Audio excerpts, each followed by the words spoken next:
আসসালামু আলাইকুম বন্ধুরা, চলে এলাম আপনার একটা রেসিপি নিয়ে। টক দই রেসিপি। এই যে টক দইটা হয়তো অনেকে বানাতে পারে না, বা অনেকে ভাবেন দই তো দই হয়, টক দই কি।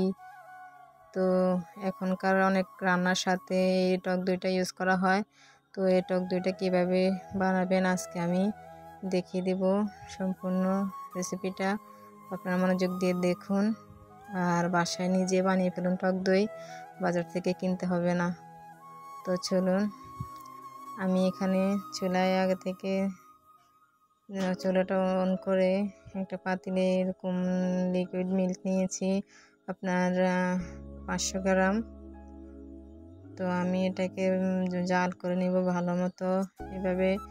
আর দুধটা যখন জাল করবেন তখন হচ্ছে আপনারা অনবরত নাড়তে থাকবেন যাতে নিচে না লেগে যায় এবং উপরে সর না বসে যায়।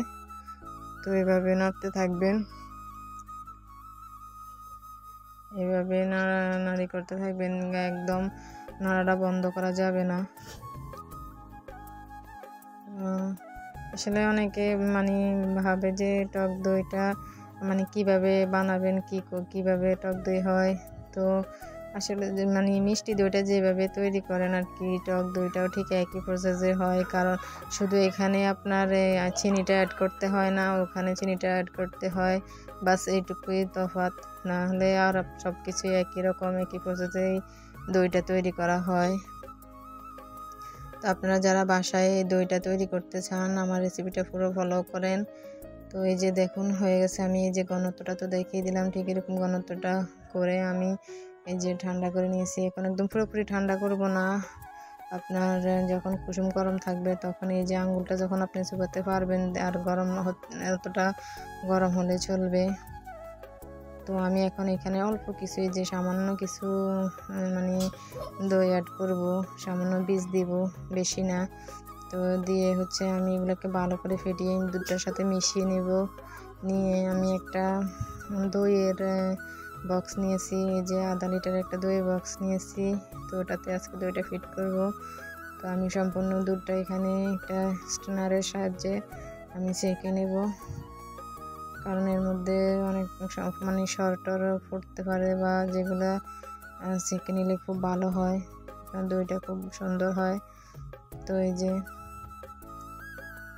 একদম অল্প সময়ে খুব সুন্দর আপনি এই যে আধা কেজি একদম পুরো হয় না আর কি, বাটিটা মাঝামাঝি হয়েছে। আমি যে দেখিয়ে দিব আপনাকে ঠিক কতটুকু হয়েছে অতটুকু। তো আমি ভালো করে যে একদম করে নিয়েছি, এই যে দেখুন।